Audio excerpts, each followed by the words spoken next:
everyone, and welcome to Sestra-Tainment. Sestra-Tainment. I'm Lenora. And I'm Dee. And we are here today talking to you about all things entertainment that stood out to us for the week. And so I am going to get started this week. And what I wanted to talk about is a TV show called Only Murders in the Building. I'm not sure how many of you have heard of this or have watched it. It actually is already over. It probably ended, a month or so ago. But I had taken a little time, caught up on it, and just hadn't had a chance to kind of speak about it during the podcast, but wanted to just bring it up. It is on Hulu. And it is a show that has some powerhouses involved in it. So you have Steve Martin. He plays Charles. You have Selena Gomez, who is Mabel, and you have Martin Short, who is Oliver. So it's kind of an interesting dynamic because I think Steve Martin and Martin Short, we've been used to seeing them in movies together. If you're old enough, oh my gosh, since the beginning of time, like the Three Amigos or whatever the case may be. And so they said that Selena Gomez is their third person, their Chevy Chase. Oh, nice. So they said that she just fit right in with them and they all worked really well together. But basically the story is about these three people who live in a building, and it's like one of those like New York City buildings, everybody has to like ride the elevators up and get to their, floor or their location within the buildings. But then your room or your home could be huge. I mean, humongous, like penthouses almost. Yeah.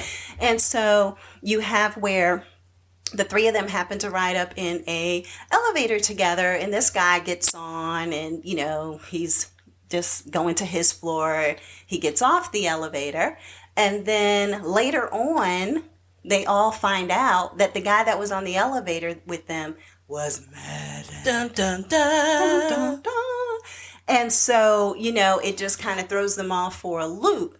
And then Selena Gomez's character has a little bit more of a loop involved in the kind of scenario of all this. But what's so funny is just the dynamic of Steve Martin with Martin Short and Selena Gomez, like all being like, wasn't that the guy that was in the elevator with us? Like they didn't even know each other. Yeah. They didn't even know each other's names. They knew nothing about each other. Yeah, because the building's so big, nobody really knows each other. Exactly. And so what ends up happening is that they decide, you know what, we're going to solve this murder. And the way we're going to solve it is to start our own podcast. And we're going to go ahead and try to bring different people.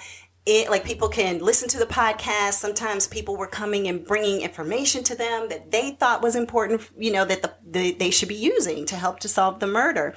Of course, the police officers were there doing their job as well. But it was just a really interesting show. I really thought it's like one of those fun, cute shows. It was definitely appointment TV for me. Yeah, I was hooked. Yeah. I really did like it. Because the day that it actually would drop is the day I wanted to watch it. Yeah, because it was like one of those things that it's streaming. You can watch it kind of anytime. But because it drops weekly, that's what makes it. Yeah, it goes back to the old days when you had to wait for your TV show to come out. Exactly. And the funny thing is I started late, so when it had came out, I wasn't even watching it at all. And then all of a sudden, it was like, oh, wait, there's a show that's on that I haven't watched. And then I started binging it, and I think I got to episode 5. And then I was like, wait, I have to wait for 6? I know, right? I thought this was bingeable, like, all the way through. Because, some, like, you Netflix. You're a millennial. Yeah. I'm a Gen X millennial. Got it. So, yeah. So, but some of the shows, like Netflix, they'll just drop everything. Yeah, everything at once. But with Hulu, they do that. Because Netflix, I think now they're starting to drop things weekly. Are they? Yeah, I think that within the last couple of years, they're starting to do like episodes weekly. Yeah. I don't like it. Well, I mean, in a way I do, because then you end up watching something straight through, and then you got to wait a year and a half to see it again. But basically, what I will say is that for Only Murders in the Building, it's lighthearted. It's about murder, of course, but it's just lighthearted, fun. It's the dynamics of the older generation with the younger generation. It's comedic and everything. It's comedic. Good. It's got some great people who are kind of in there as like actors, like Nathan Lane or whatever. It's just like, it's just interesting to kind of see how it actually all unfolds. And then you have so Steve Martin's character actually was a TV detective called Brazos. So everybody called him Brazos. So you also have special guests and different people appear. Maybe his stunt double on the TV show shows up, and who that person is literally cracked me up. Like, I could not believe this is who they got to play Steve Martin's double. But then when I saw them together, I was like, makes perfect sense. Makes absolutely perfect sense. You would never think of who that person was. So anyway, I just thought that was a really good show. I really enjoyed it. It was a lot of fun, and it was very entertaining. And it was like a quick watch because it's only 30 minutes. So it's not like you're dedicating a full hour each week or to try to binge it to watch it. That's the reason why binge watching it won't take all day. No, it won't. It'll just take you a few hours and you're done. So, but that's it. Hulu's Only Murders in the Building. A great, fun show to watch. All right. Yeah. So let me just do this honorable mention. Okay. One honorable mention that I have is Space Jam with LeBron James. Okay. Just an honorable mention, just because I was in the era of like the first Space Jam and watching it. This one, tried to watch it, fell asleep. Tried to watch it again, fell asleep. But just an honorable mention because it's LeBron James and Space Jam. And when did this come out? Oh God, it came out last month, the month before, something like that. There was not a lot of hype about that, was it? Because I think it was also an HBO Max original or something like that. Yeah, but a lot of the HBO ones, like Black Widow, Wonder Woman, whatever, I saw like 500,000, commercials or something about it. And I wasn't even looking at it on HBO Max. So I'm surprised that they didn't blow it up more to kind of get it to that same notoriety of the first one with Michael Jordan. But I remember, as you talked about, the non-football routine by having various people come and play against him. Yep. And yet still film. So it was like, why? I'm Michael Jordan. You just come to me. You build me a basketball court. Yep. Everybody comes to me. We have a good time. We feed you from craft services, and you go home. I think that's how. In LeBron being, the father on Space Jam, because this is his second Space Jam that he's done. Actually. I had no clue. But he does have his own court and everything, stuff like that. He got his kids with So it's kind of cute when it comes to that. But it also has that. It has that father who is a basketball star and has his son wanting to be a basketball star. That the kid's really into video games. Yeah. And like making video games, stuff like that. It's a little bit of that. But he does have his own court. Okay. And, I did do that drive-by by LeBron James's home in Ohio. Doesn't sound stalkerish at all. It doesn't. It's so funny. I was in Ohio and someone I knew was like, LeBron James lives like around the corner from here. And I was like, get out. Like, not that I would see him or anything, but I was like, okay, I'll just drive through and see, what does his home even look like? And what impressed me, I will say, about LeBron James and what people have told me who live in Ohio, I think the Cleveland area, or maybe it was Akron. I can't remember. I think it's the Akron area he was living in, is that it was just, you go down a street into a subdivision, there's his house. Like, bam. It was not all the gated community. It wasn't all the craziness. It was just like, here's where I'm living, So I was like, okay. Until the security guy came out and wouldn't let me take pictures out there. But that's a whole other subject for another day. But no, it was just neat. And also they would say that he was just really cool. Like, he would take his kids to the movies or do different things, just locally, and even give out candy for Halloween and stuff. So anyway, thanks. Shout out to LeBron James. Yeah. So that was the honorable mention with that one. Sorry, I made it much longer. No. It's cool. It's cool. All right. But I do have for my number 2, Drink Champs. Drink Champs is another podcast. It is the hip hop artist Noriega. Yeah. And DJ EFN. They have their own. Yeah, they have their own. You never heard of DJ EFN? Mm-mm. Okay, maybe we should not say that out loud. These are the thoughts of Lenore Hughes and Lenore Hughes only. These are not the thoughts of Deandra in any way, shape, or form. Yeah. Okay, gotcha. But no. Tell me what song? I'm saying who DJ like. He's just a DJ. He's like a DJ K Slay or a DJ Funk Flex or something. Yeah, he's just like a DJ that you would hear his name, and he's always been around. He has stories about like stuff like people. So I probably heard his music. I just am not familiar with the fact that he was the DJ. Yeah, exactly. Yeah, okay, I'm sorry. My apologies, DJ EFN. FQZ. See. That's disrespectful. That was so disrespectful. I can't remember. Shout out to DJ EFN Thank if you happen to be listening to this. I'm gonna yes. blame it on the edit. Yeah, there we go. Blame it on the Edit.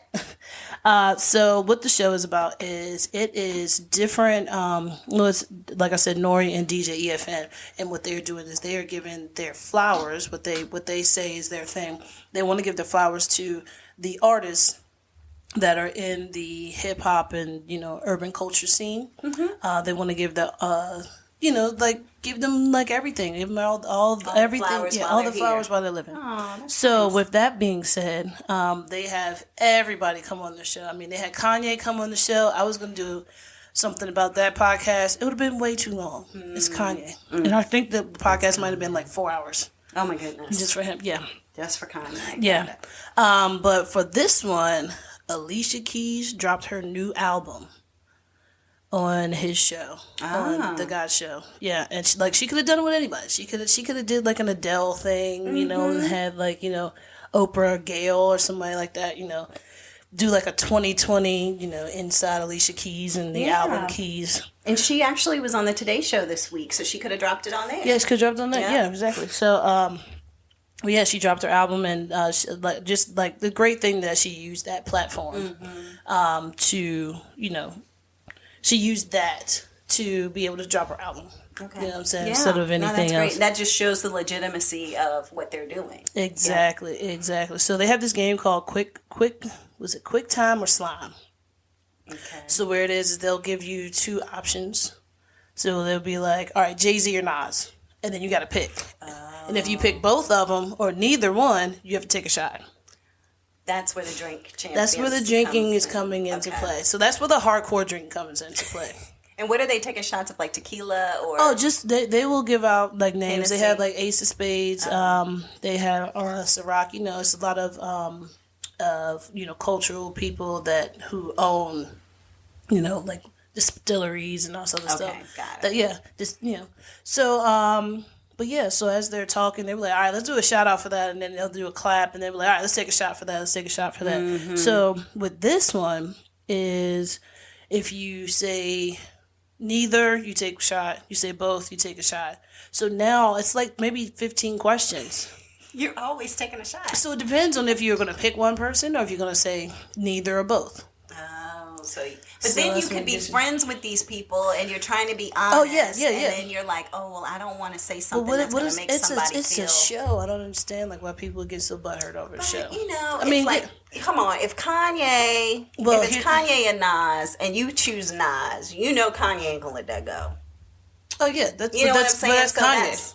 Right, but that's what I'm saying. You got to think of people's egos and all of that kind of stuff. Yeah, but that's also that's just Kanye. Yeah. But so does Nori also have to answer these questions? Oh, no. He asks the questions anytime. So if I'm the guest, anytime that I pick both, all of us are taking a shot. Oh. Me, Nori, and DJ EFN. By the end of the podcast, everybody is slurring. Everybody is slurring. That is bad. Okay. Yeah. So while doing this, she breaks down, talking about everybody who's on her album.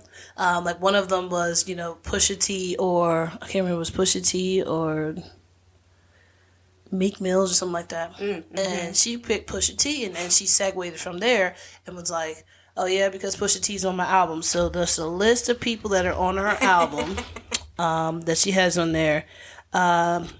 She says she has Pusha T, Brandy, Lil Wayne, Khalid, Lucky Day, and Sway Lee, who is on the song called La La.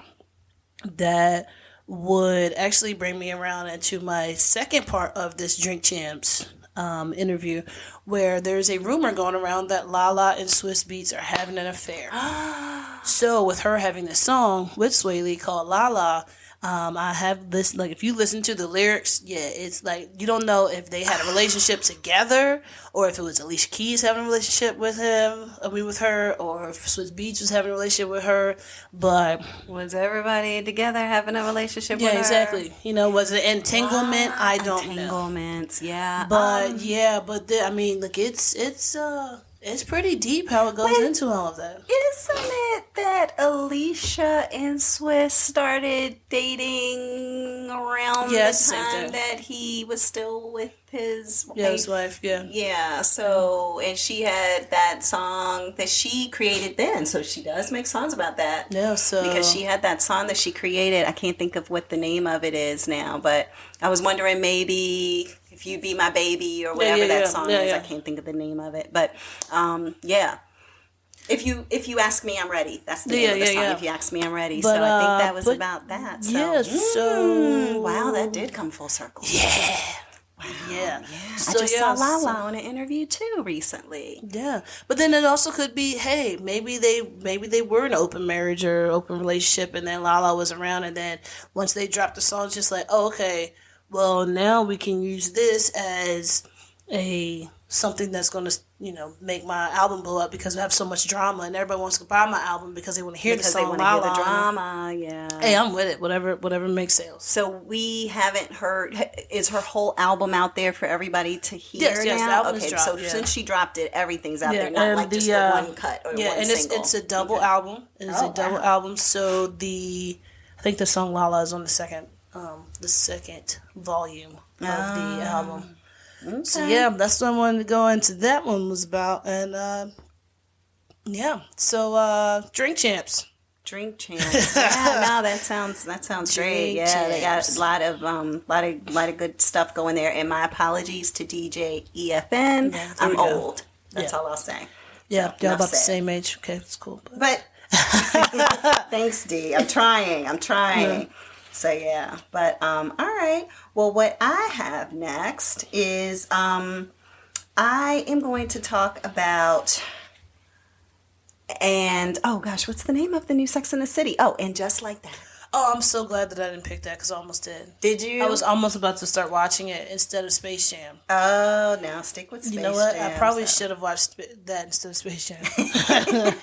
But and Just Like That. So that is, I won't go through the characters of, Sex and the City, because if you watched it from back when it was on, I guess there's Carrie, there's Charlotte, there's Miranda, and there's Samantha. You have Mr. Big, all of that, which we found out his name was John, all those fun things. So Samantha is not participating in the show this go around. It's kind of mixed reviews on why she's not. If you were to ask, isn't she in another show though? She was on the show. What was that show that you were watching? With she was the mother and the kids were all religious. Yep, it was a religious show where she was the wife of the minister, and I can't for the life of me remember the name of it. The only thing that's coming to my mind is Hacks, but that's not her. It's not Hacks. That's somebody else. So I can't remember the name. So yeah, if you can Google that, then we'll make sure everybody knows about that. What is her name? Samantha's name. Oh goodness. Oh boy, you're putting me on the spot now. And I know it. I just can't think of it because I'm being put on the spot. But that always happens. Yeah. It's like me when I take tests. It's like I know the answer. It's like, oh wait, never mind. Maybe I don't know the answer. Yep. So she is played by Kim Cattrall. Kim Cattrall. Oh my gosh, thank you. Yes, Kim Cattrall. And so, but basically, they make up a you don't know why Samantha's character isn't on the show. Is it that Kim Cattrall and Sarah Jessica Parker aren't really friends? Is it that, Filthy Rich is the name of the show for her being the mother of the church and things of that nature. Yeah, that was really good. I did enjoy that. Yeah. And so, and I don't know if it's continued on or not, but for a second season, I want to say I thought that it wasn't, but I'm not 100% sure. But it was really good, and maybe just enough people didn't watch it. But going back to the show, if you ask Sarah Jessica Parker, she says there's no bad feelings, there's no bad blood. We just, she just didn't want to participate. And if you ask Kim Cattrall, she says that, basically kind of the same thing. Like she's moved on from that character. She's just not really, into going back to the same old thing, basically.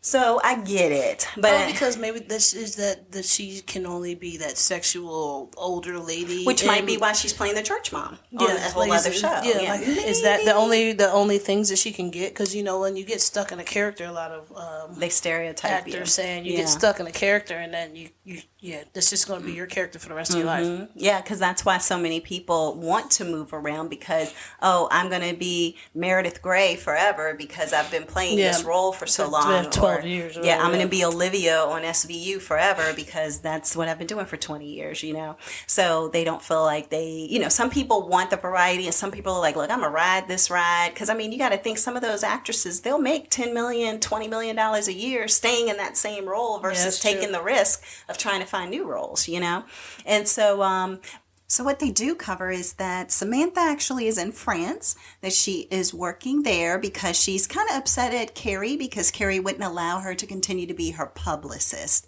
And so based on that, that's how the show is making it look like Samantha and Carrie are no longer friends. But yeah, so the movie is, or the show, I guess I should say, is interesting.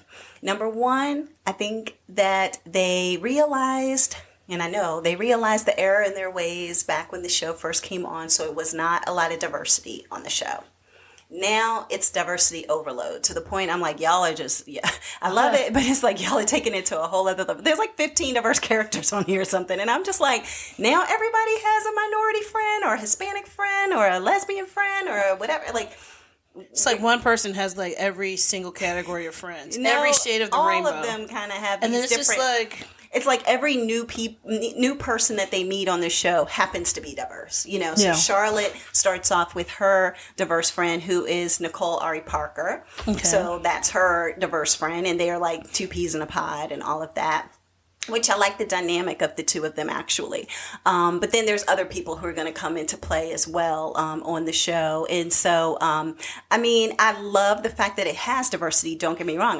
I'm a diverse person. But at the same time, it's like, I just feel like it's not authentic to what the show was. And you can tell that they're trying as opposed to them just doing a little. You know what I mean? Yeah. Like, just do a little. And then, grow it. It almost seems like it's like, plop, here's all the diversity for you, for all y'all who said we didn't have any, the whole time it was open. It's almost like if Seinfeld came back on for a few episodes and then they just threw all the diversity in there at it. And you're like, oh, now you have diverse minority comics that you never had before, that are your friends. Like, who knew?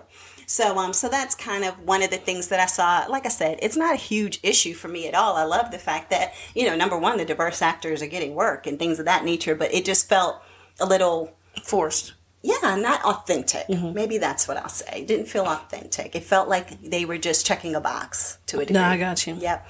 And then the other thing is that they have at the end of the first episode, and I will not spoil what it is, but at the end of the first episode, something huge happens. So they definitely want to get you hooked into watching it after the end of the first episode. And my only question for those of you who watched the first episode is, why didn't Carrie call 911? That's all I'm going to say. This is spoiler alert. No. Spoiler alert. No, you don't know who she needs to call 911 for. It doesn't matter. She's called 911. No. That's automatically an emergency. Trust me. It's just, why didn't she call 911? Okay. Why? That's all I'm saying. Could be for anybody. Could be for anything. But all we need to know is why 911 wasn't called. And so, so that is what, when you watch it, you're going to be thinking that same thing, and you'll see, oh yeah, now I know why she said that. But, for the most part, that was kind of my main kind of question of the first episode. Why didn't Carrie call 911? Why didn't she call 911? Yeah. And so there have been some different things that have come out, and some of this has been spoiled, and it wasn't me, actually. This whole week on TV, they have been talking about the first episode, and they're telling people on TV and on entertainment shows, like, spoiler alert, turn down your radio, we're getting ready to tell you what happened in the first episode of Sex and the City. And then, I guess they expect you to turn it back on. I'm not going to go there. I'm not going to say any of that stuff. But I did think that it was funny that that a company who had some controversy in regards to what happened all of a sudden came up with a great way of processing what happened. So I thought that was kind of cute. But I'm going to leave it at that. But I'm giving it a try. I'm definitely watching it. Okay. I'm seeing it's a slow too. burn to me. It's not anything great at this point. It's okay. But I'm here for the ride because I did love the original series. Like, it was, again, appointment TV for me on Sunday nights, that and The Sopranos. It was like, I wasn't going to miss either one. So yeah, that's what I have for my number 2. All right. And just like that, you know what we should do? We should do a spoiler alert podcast. Just one show where we just spoil everything. We would need to come up with a theme song. Spoiler alert. Spoiler alert. This show's all about the spoiler alert. Yeah. That would be kind of cool. And then talk through that. Yep. Okay. That will be on the list. Maybe we can do recaps and spoilers all in one. All in one. Oh. Aha. Where's the spoon? Aha. Yeah. All right. So on to you, sis. What do you have? All right. So I have a very good movie that came out on Netflix, starring Sandra Bullock, Viola Davis, Vincent. Was it D'Onofrio? I can't say his last name. Vincent D'Onofrio. God, how do I say his last name? I get so tongue tied when I try to say. I'm just going to type in Vincent and see who you're trying to say. No, you know exactly who I'm saying, but I can't. Oh, Onofrio? Yeah, D'Onofrio. Yeah, Vincent D'Onofrio. Yeah. Right. He's the guy who played... This is what I always think of whenever I the see alien? him in something. The alien from Men in Black. And he's all like... Got sugar. Exactly. That's what he's like, I just want some Your sugar. face is like, falling you want off. Sugar water. Yep, that's all I think of is him and roaches and bugs and that movie. But go ahead. So, okay. All right, and then John Berthel. They're on this movie. Excuse me. That is on Netflix called Unforgivable. This is a great movie. I've already watched it 3 times. Oh my goodness. Yep. Okay. And I just started watching it yesterday. Yeah. I've already watched it 3 times and I just started watching it yesterday. Well, day before yesterday. Okay. Definitely a great movie. It is. So Sandra Bullock plays a person whose name is Ruth. Mm-hmm. That's who she's acting as. And Ruth is, in the beginning of the movie, you see Ruth getting out of prison. All you see is her packing her stuff up. She's meeting her her parole officer. All of that. You know, she's leaving. But then you keep getting like these little clips of like a child crying. And then you get these clips of her like being in a house like screaming, if you come in this door, you know, I'm going to shoot you and stuff. So then you're like, what is happening? Yeah, like, exactly. Like Sandra Bullock just get out of prison and now she's like threatening to shoot people and she got this little kid. So what it is that she does do 20 years in prison for killing a sheriff. Yeah. And you'll get into knowing like the whole story about it throughout the movie. But basically she does have a little sister who she was taking care of, whose name is Katie. She's trying to protect the house that her family actually ended up losing because her family have all passed away. Okay. And now it's just her and her sister, and they have no way to like make money or anything. So the bank's coming to take the house, so now she's trying to she's trying to squat in the house, but they're trying to break into the house. So like as the bank and the sheriff and all them are trying to break into the house, you know, it just like things unfold, and then now sheriff's getting shot. So that's what puts her into prison for 20 years. So now she's writing all these letters while she's in prison to her little sister. Then it clips to her little sister. Her little sister knows nothing about her. Her little sister has bits and pieces of clips of her crying with a bloody nose and a bloody face and stuff like that. She doesn't know why, but she keeps getting like these clips of like somebody picking her up, holding her, and her crying. So now she's adopted by this family. So now Sandra Bullock's whole point in the movie is to go and see if if her little sister is okay. Okay.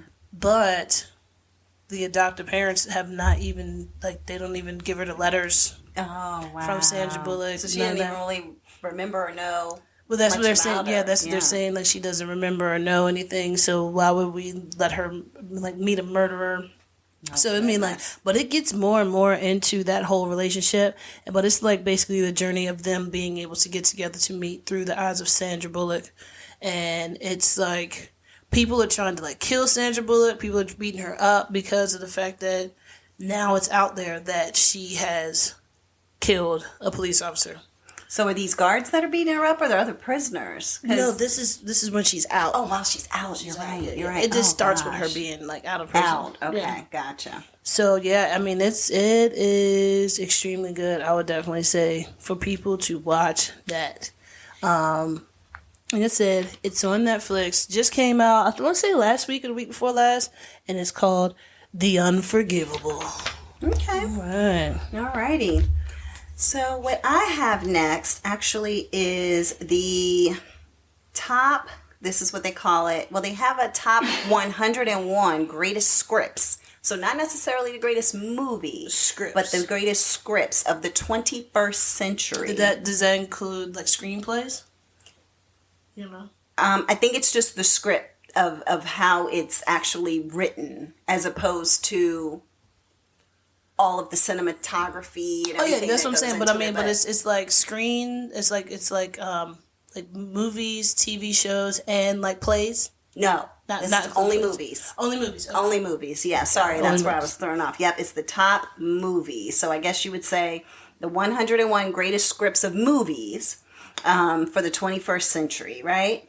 And so, of course, I'm not going to go through 101 movies, but I was thinking we could talk about the top 10. And so I was just going to go through what the top 10 were, and then we could just dialogue about if we have even watched any of the top 10 and what we thought about some of those movies. So, number 10 is a movie called Memento that came out in 2000. Memento. What is Memento about? And actually, it does say here the screenplay was written by Christopher Nolan based on a short story. Yeah. By Jonathan Nolan. I don't know if that's his brother or not. I've heard Memento is a really good movie, but It came out when? 2000. Memento. Memento. Is this the one with, does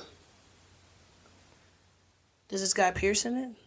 I have no idea. You don't know? Okay. Yeah. So, but I was just going, through the list of ones that showed up because number one, yes. Mm-hmm. Yeah. So number one, it's kind of like these are movies that we haven't watched, potentially some of them. So therefore it might be things we want to watch, but also for our listeners, it might be things that they want to check out if the Writers Guild of America said, hey, these are some of the top best written movies of all time. Yeah, I think that I may have seen this. It looks familiar, but I don't know for sure. Maybe not. So then number 9 is Almost Famous, written by Cameron Crowe. And that one I did watch. That was the one about where Kate Hudson was traveling around with the band, and she was the groupie, and you had the young actor who was traveling around also as the, which I don't understand how he could be a teenage writer writing for this and like giving his stories to Rolling Stones and, his parents allowing him to be on tour with a band, like all of that is just so crazy. But that was a good movie. I really did enjoy that. Yeah, I did like that one. Yep. All right. Then Inglourious Bastards, which I never watched. I did watch Inglourious Bastards. Actually, I just watched it a couple of weeks ago while I was at work. And that was written by Quentin Tarantino. Mm-hmm. And that one, isn't that the one that has Brad Pitt and... has Brad Pitt in it. What's the name George of the other Clooney. Guy? Christoph Waltz that has that was on Django. So it has all of them in there, and I've just never watched it. I don't know what about the commercials for it just did nothing for me to the point that I just didn't feel like I wanted to watch it. But it was like a comedy, right? Not really a comedy. It was like a. I don't know. It's kind of like if you were to just go through modern day of how it would have been to go ahead and like be around with all the Nazis and everything, stuff like that. Modern times. Okay, gotcha. But I mean, like, well, I'm just saying, like, how speaking in not modern day, like modern times, and not, speaking in. Okay, so they didn't have German accents or anything. No. Oh, okay, gotcha. Okay. That's another one. Then we had, and that was from 2009, by the way. There was There Will Be Blood from 2007, screenplay by Paul Thomas Anderson, based on the novel Oil! ! I wasn't familiar with that one at all. I have no recollection of it coming out. I feel like I've heard it before. I feel like maybe I did hear it before, but I haven't watched it, so there could be other people who are like, it's amazing, you need to check this out. So the next one is Moonlight, that came out in 2016. Yeah, it's screenplay by Barry Jenkins, and it won the Academy Award, I believe. Remember, it's La La Land. Yeah. And then they met. They met Moonlight. That's right. That was the big, huge Yep. drama of that. Yeah, and I did watch Moonlight. That one was really good. Okay.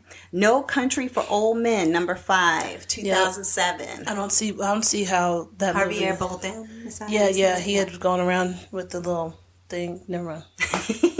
But it was screenwritten by Joel Cohen and Ethan Cohen, so the Cohen brothers. I think they always just call them the Cohen brothers. Yeah, exactly. Yep, so they did that one. I don't see that movie being, greatest script. Okay. All right, cool. It's the greatest, best written. Okay, number 4, personally, I did enjoy thoroughly, and it was Parasite, 2019. Parasite was really good. Oh my gosh, it was so good. If anybody hasn't seen Parasite, you must look at it. Parasite was really good, and people have to know that it is not, and it's not here. It's not based out of here. No, it's not based here. So that's the thing, like country. Subtitles and all of that. And a lot of people do have aversity to watching movies with subtitles. But when I tell you that you get so enthralled in this story that you really forget that you're even paying attention to the subtitles. At least I did, but everybody might not.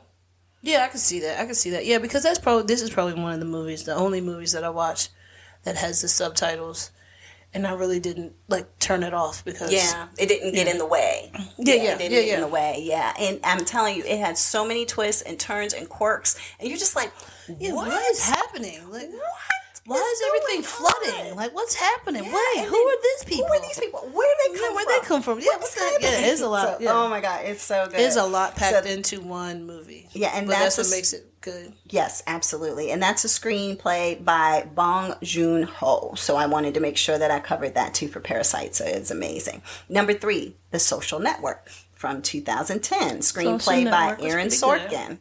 And based on the book Accidental Billionaires. Yeah. That was a pretty good movie. It was a good movie. I thought that everybody did a really good job with their acting, and it felt like, that probably would have been how Zuckerberg acted. Or, I really felt the pain of the friend that they, cut out, or whatever. And then those twins, and they ended up suing, and, it's just so much to that story. And then the guy who started Napster, Sean, and him being played by Justin Timberlake, and then what all happened with all of that. And it's just like it seems like it would be a movie and not based on real life, just based on all the everything that went through, of everything that went on for them to start Facebook, which was the Facebook to start, because it was supposed to be for college campuses only and for people to put their face online, so that way people at certain universities could see their fellow classmates and engage with them, and then other universities, could do that as well. The Winklevoss twins. Yes, the Winklevoss twins. Yeah. Is this dude's name really Armie Hammer? Oh yeah, Armie Hammer, the actor. I'm done. Okay. I'm done. Yeah, his name is truly Armie Hammer, and he has now been canceled. So his name is Armand Hammer. Yeah, he's Armie Hammer. I mean, that's his name. Bacon soap. No, that's Arm and Hammer. Okay. But when you say his name is Armand, his name is Armand, but right? It's Armie Hammer. And I want to say I can't remember, so don't quote me. I could be misquoting it, but I want to say his family legacy is something pretty. If you Google it, it probably does say what his family legacy is, something to deal with, something like that, where it's so that's why they named Armand Douglas Hammer. Yeah. Mm-hmm. But let me tell you, so you don't know about Armie Hammer and all his drama that came out this year? No, we have to touch okay, so let's touch on that right now. Let's touch on that. Okay. He Me Too movement? Supposedly, he supposedly abused women in regards to just the things he would say, like verbal abuse, but he is, and I think he probably, if I'm remembering correctly, and this was months ago, so I didn't know I needed to research it, but he I think I remember him doing something to a woman too, but at the same time, even the verbal is enough. But he literally would say to people things like, I want to eat your liver, or I want to, like, I want to take a bite out of you, or whatever. So he's like a cannibal, basically, was what they were basically saying. So the women who dated him were saying that he was always trying to, you know, get them to do weird, strange things. And so therefore they were just like, not so much. And so when one woman came out, another one was like, I think, oh my gosh, like, I'm not the only one that he's asked this crazy stuff to. Like, that's just something wrong with him, and he's got issues. So he denied initially, and then I think he might have come out and said that, you know, he was just going to seek assistance or help, you know, just based on what other people were, you know, referring to what he was doing. So I was like, oh, that's... Okay, yeah, he seems like he grew up very affluent. I believe he did, because like I said, I know his family came from a place of wealth, but he was supposed to be in a movie and they dropped him because of all this controversy that came out about him. So most people are saying his career is probably over. Yeah, he seems like his name would be Brad, Chad, Dyson, Kyle. So inappropriate. For all of our Chads and Brads who are awesome people, there's no disrespect. Yeah, I'm talking about the ones who are like, who, do you know who my dad is, bro? Yeah, those are the ones I'm talking about. Exactly. It's like from Pretty in Pink with the, you know, well, you might not be old enough to remember that, but like with the sweater wrapped around his neck, and, you know, whatever, and his arms. The one who makes fun of Long Dong Duck the whole time. Ducky, little Ducky. Yeah. So, all right. So then, number 2, The Eternal Sunshine of the Spotless Mind. Do you remember that? I do remember that. That was a little weird movie for me. Yeah. It seems like all the good movies that they're saying are like the best scripts are all the ones that are slightly different in regards to how they were written. Yeah. And that was written by Charlie Kaufman and a story by Charlie Kaufman. So he did the screenplay, or, you know, wrote it based on something that was. Let me guess what number 1 is. Let me guess. I want to guess what number 1 is. Okay. You sure you didn't look it up? No, I didn't look it up. Okay. Clockwork Orange. No. Oh, okay. I was going down that whole rabbit hole. You know, that's what I thought it was. But no, I don't know what it is. All right, what is it? Get Out. What? Get Out. Number 1, 2017. Let's give it up for Get Out. Let's give it up. Written by Jordan Peele. What? And that was the number 1 greatest screenplay of the 21st century, based on. I agree. I mean, it was so complex. Well, not only that, but you do have the black friends like, hey, bro, get up out of there.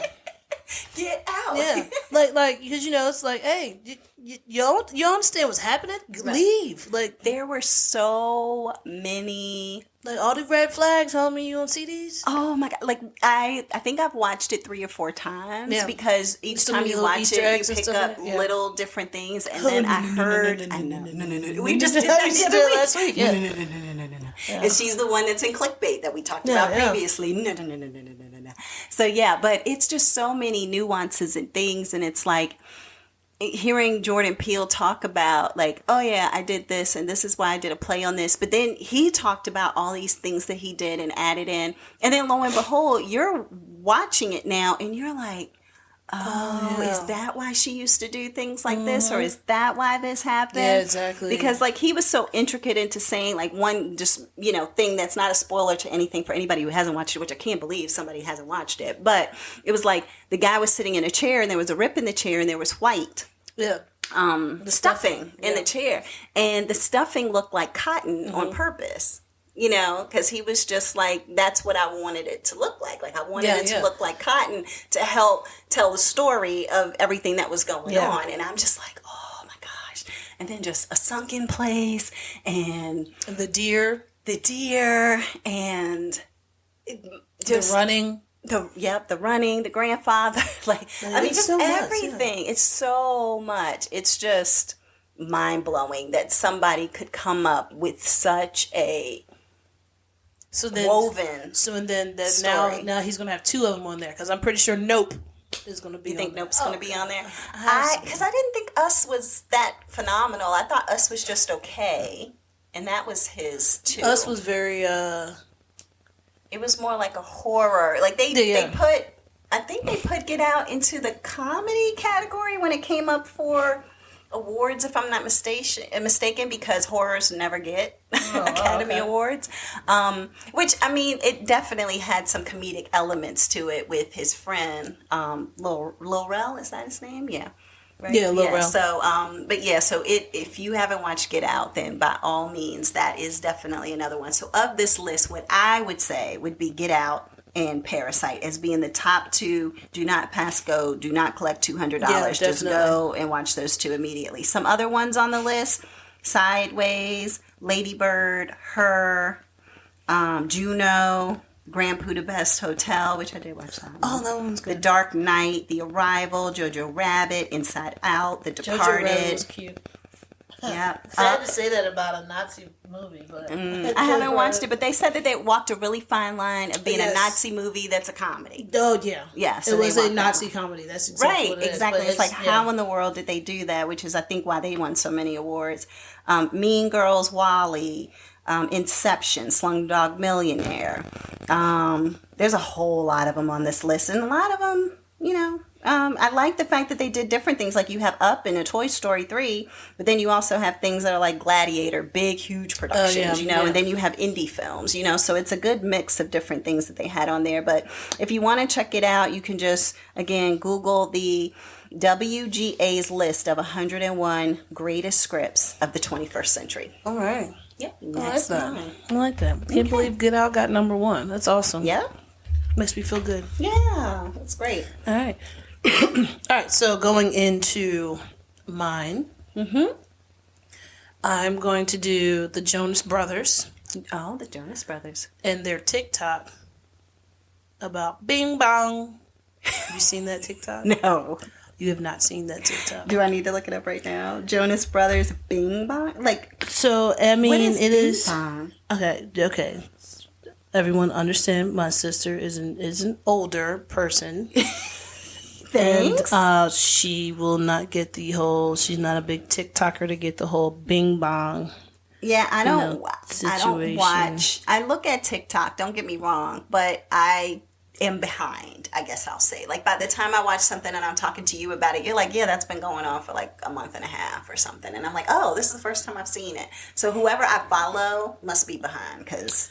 All right, well here, I'm gonna go ahead and you're gonna play me a Bing Bong? I'm gonna play it. All right, let me see. All right. And let's let the world listen in. Are you vaccinated? Yes, sir. Hey, yep. Who's the president, man? Who's the president? Byron. Who's the president? Byron. What do you want to tell Joe Biden right now? What's up, baby? Take me out to dinner. Do we get it? We got it.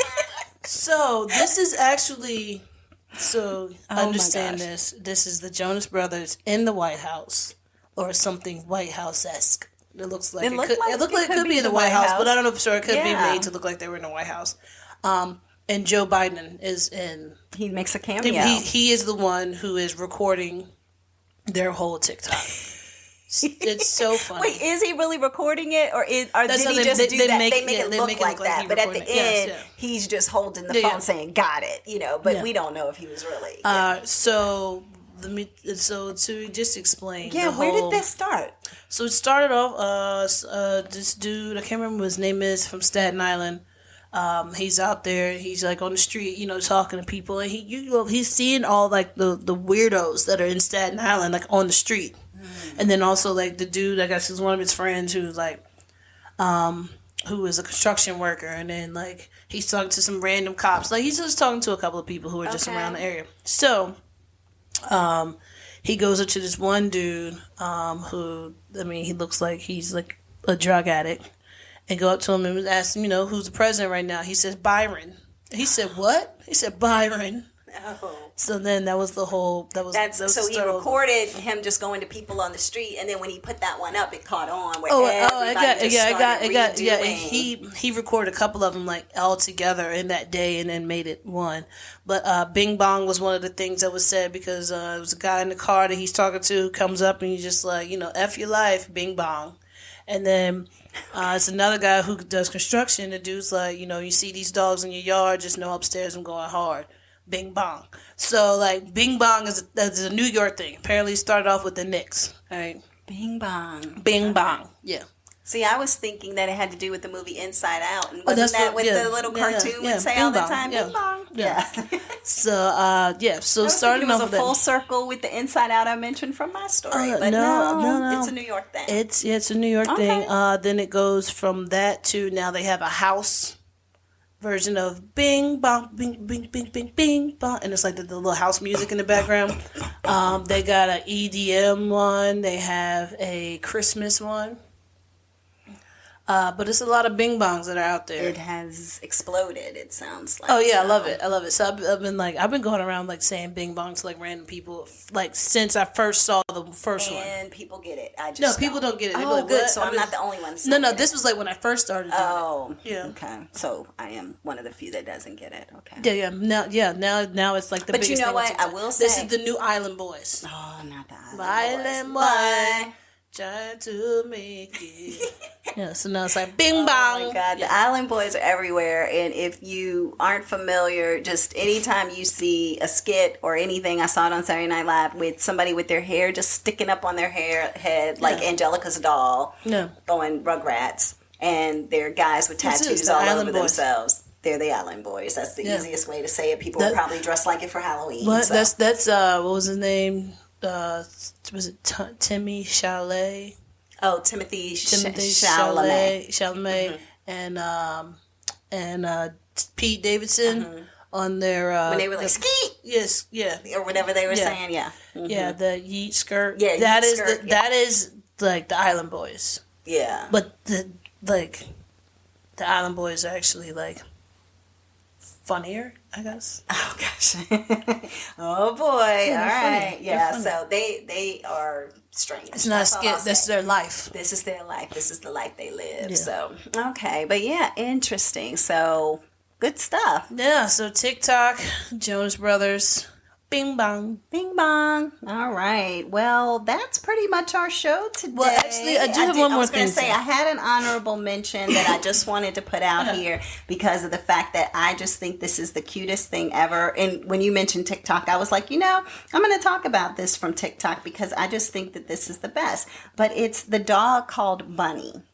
Oh yeah. So Bunny the dog is a dog that will talk to his human. So if you go to TikTok or if you're on TikTok, you can go to What About Bunny? And that is Bunny. Bunny has the blue check. Bunny is certified. Oh, yeah, Bunny is probably like the first animal that is like can walk on a red carpet and people be like, Bunny over here, come Bunny over here. Yeah, Here, Bunny. here. Yeah. So basically, Bunny is a dog that when the owner would ask the dog a question, they basically have these little dots, as you could say, on the floor, like little pop-ups. Yeah, it's like the easy buttons. Yeah, easy buttons, right. So you think of the Staples button, it's easy, you know. Yeah, but there's So these buttons are all over the floor. And so what Bunny can do is pick on the buttons and talk and tell you things and communicate with you.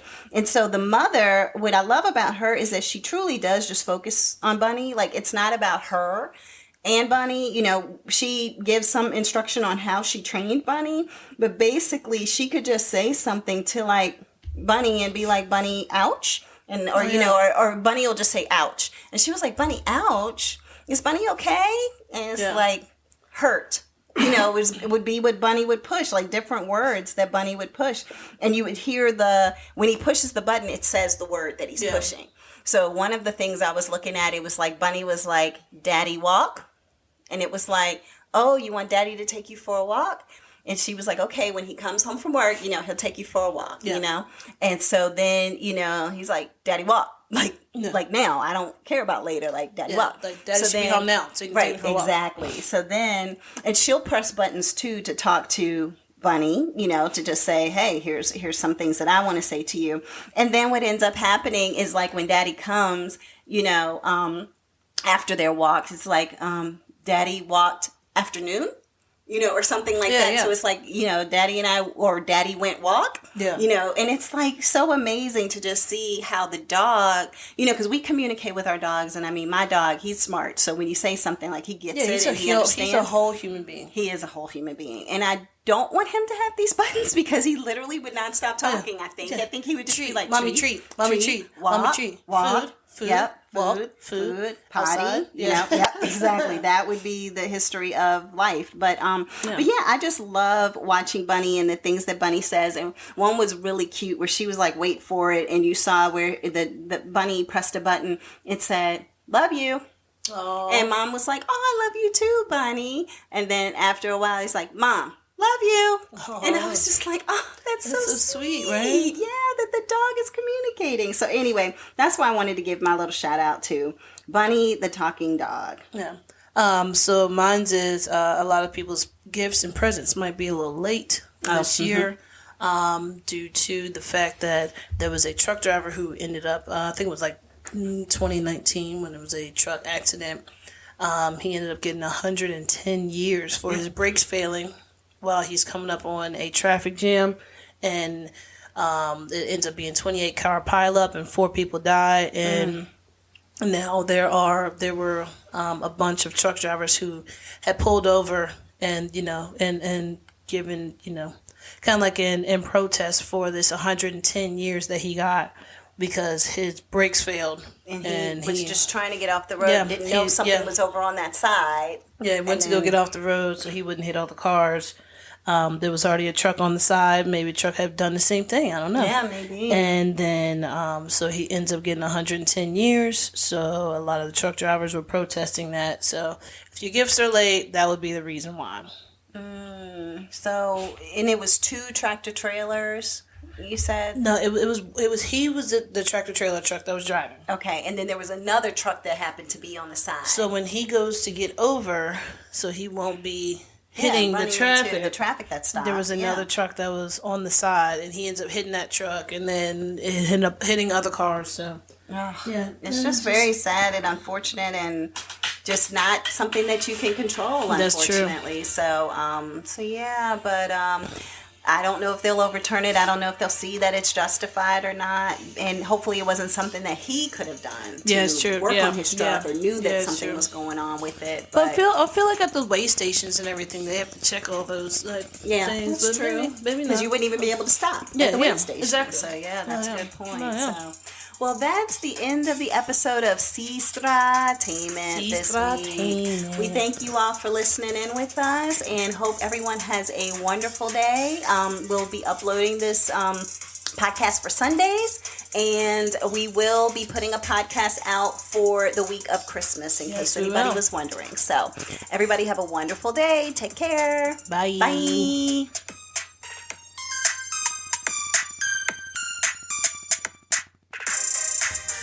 Have you ever thought about starting your own podcast? For my sister and I, it simply started as a thought and honestly felt a little overwhelming because we truly didn't know where to begin until we found Buzzsprout.